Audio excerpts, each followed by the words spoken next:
This was Sparta, a city built on courage, discipline, and blood, where boys were torn from their families, trained to kill or be killed, where the weak newborns were cast aside and only the strong survived. It was a society both admired and feared. But Sparta wasn't just a city, it was a machine of war. Welcome to my channel.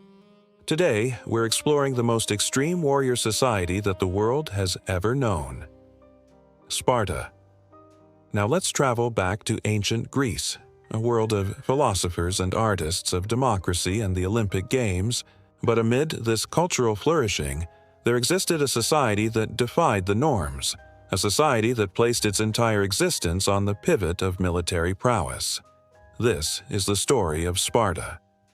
Now let's begin with what may seem like a bizarre practice: the inspection of children at birth. Spartan society was unforgiving. If you were born weak or sickly, your life was deemed as less valuable. In the annals of Sparta, there was no room for the frail or the feeble-minded. You see, Spartans believed that life itself was a battlefield and only the strong had the right to exist. The newborn babies were examined closely for any sign of weakness, and if even the slightest flaw was found, they were left out to die. Yes, you heard that right, left out to die. Can you imagine the emotional toll this took on parents? The decision to abandon a child was agonizing, yet it was a necessary evil in the eyes of Sparta. This might sound cruel, but Spartans saw it as a way to ensure the survival of their state. In their view, a weakling could bring shame to his family and become a liability during battle, so they developed this drastic method to weed out the unfit. It was a practice that not only shocked the outside world, but also created a society of the strongest. But the story doesn't end there. There was more to come. As the Spartan youth reached the age of 7, they were ripped away from their families and sent to live together in communal barracks. They were under the watchful eyes of strict Spartan educators who had one mission: turn these young boys into obedient soldiers. Picture this: 7-year-olds stripped of their childhood, forced to live a life regimented and rigid. It's hard to comprehend, isn't it? Yet this was the reality of Spartan boys. Their new home was the agoge, a Spartan institution that served as a school, a training ground, and a furnace to mold young minds and bodies into tools of war. Inside the agoge, there was no room for comfort or individual expression. Boys were stripped of their soft clothes, forced to wear a red cloak, and given one meal a day. The rest of their time was spent in rigorous physical exercises, combat training, and learning the arts of deception and strategy. They were taught to fight with every weapon imaginable: the spear, the sword, the shield, and even the javelin. They learned to read the battlefield, to anticipate their enemies' moves and strike with precision. By the time they reached their early 20s, these boys were no longer boys. They were Spartan men ready to defend their state. But it wasn't just about physical prowess. Spartans believed that a true warrior was also mentally sharp. That's why they emphasized music and poetry in the agoge curriculum. It might sound contradicting, but it was part of their holistic approach to creating the perfect soldier. Music was believed to cultivate rhythm and discipline, while poetry helped develop memory and language skills, all essential for military success. The agoge was not just about creating soldiers, it was about creating Spartan men, men who were obedient, strong, and intelligent. Now let's talk about something that sets Sparta apart from all the other Greek city-states: their women. Spartan women enjoyed more rights and freedoms than their counterparts anywhere else in ancient Greece. While other Greek women were confined to the domestic sphere, Spartan women were encouraged to participate in public life. They owned property, managed finances, and even engaged in trade. This might seem unremarkable today, but in ancient times, it was revolutionary. You have to remember that in ancient Greece, women were largely seen as property. They were bought, sold, and traded like commodities. But Sparta challenged this norm. Spartan women were expected to be strong and healthy, not frail and delicate. They were encouraged to participate in athletics and were well versed in gymnastics, javelin throwing, and discus. In fact, Spartan women were the only Greek women who were allowed to own and manage property. They could buy and sell goods, make business deals, and even engage in politics. It was a stark contrast to the rest of Greece, where women's participation in public life was almost non-existent. So you can see that Sparta wasn't just about making great warriors, it was also about creating a society that valued everyone's potential regardless of gender. Now, let's shift our focus to the Helots. Helots were the slave population of Sparta, and they played a crucial role in the Spartan way of life. Helots lived on Spartan soil, and their ancestors had been subjugated by the Dorians when they invaded the Peloponnese. The Spartans viewed the Helots as their inferiors, a class of people who were destined to serve them. This social hierarchy was deeply ingrained in Spartan society, and the Spartans believed that it was their right to rule over the Helots. Consequently, the Helots were denied basic rights and were treated as property. They were forced to work long hours in the fields and were forbidden from owning property or participating in public life. Despite their harsh treatment, the Helots outnumbered the Spartans by nearly 7-1, providing the Spartans with a large pool of labor. This abundance of slave labor allowed the Spartans to focus on military pursuits without worrying about economic necessities.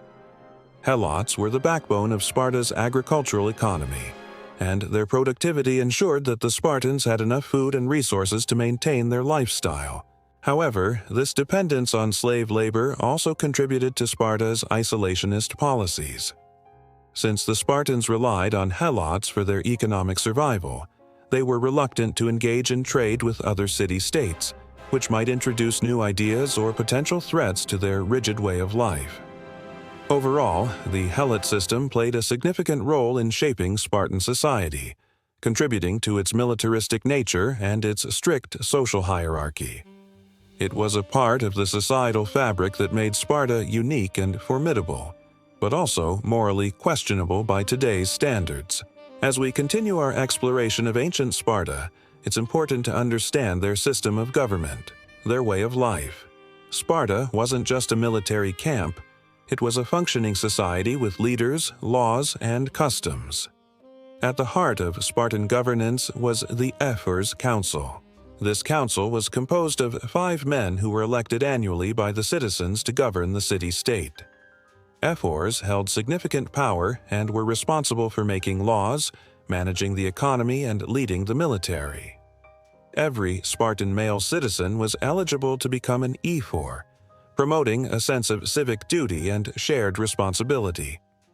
This system of government aimed to prevent any concentration of power in the hands of a few and to ensure that decisions were made in the best interest of the state. The ephors acted as a check on each other, balancing power and promoting consensus. Additionally, the ephors had the authority to declare war, negotiate treaties, and maintain order within Sparta. They were also responsible for overseeing the Helot population and ensuring the smooth functioning of the economy, which relied heavily on the Helot labor force. Spartan society was structured around 2 main classes, the homoi and the Helots. The homoi, meaning equals, consisted of the citizens of Sparta, who were eligible to participate in the political and military affairs of the city-state. They were further divided into 2 groups, the Spartiates and the Perioikoi. The Spartiates were the full-time soldiers who lived according to the rigorous lifestyle of austerity and discipline.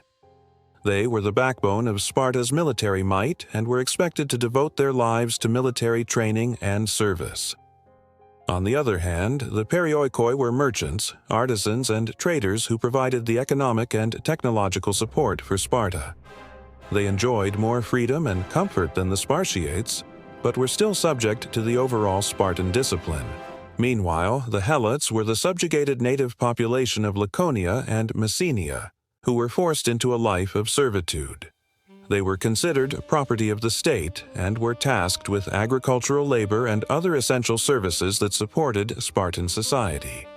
This rigid social structure, while ensuring stability and functionality, also created a stark division between the ruling class and the subjugated population. contributing to Sparta's unique character as a militaristic and isolated society.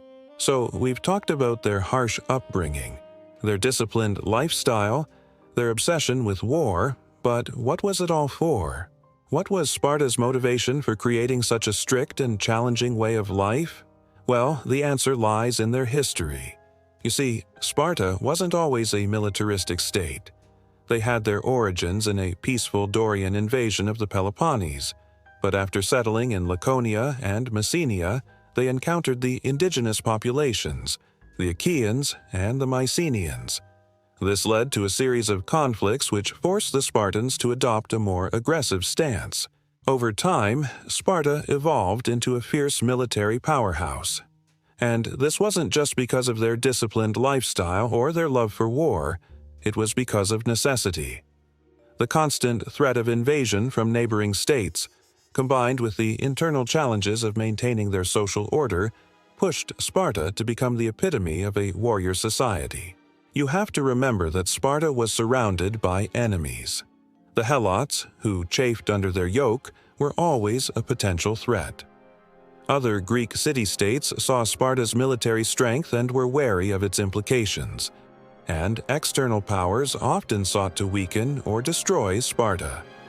In this volatile environment, Sparta's strict system of laws, its emphasis on military prowess and its unwavering pursuit of strength became not just a way of life, but a matter of survival. In conclusion, Sparta remains one of the most enigmatic civilizations in human history. Its commitment to militarism, its strict social hierarchy, and its emphasis on discipline and strength continue to fascinate and inspire awe. Sparta's rise as a military powerhouse was not just due to its unique way of life, but also because of the historical circumstances that shaped its evolution. The constant threat of invasion and internal strife compelled the Spartans to create a society that was not only strong and resilient, but also deeply committed to the pursuit of excellence through endurance and hardship. As we reflect on the legacy of Sparta, we are reminded of the complexities of human civilization and the myriad factors that contribute to the rise and fall of societies. Sparta's story is a testament to the human capacity for innovation, resilience, and the pursuit of power, but also serves as a reminder of the importance of balance, moderation, and the dangers of unchecked ambition.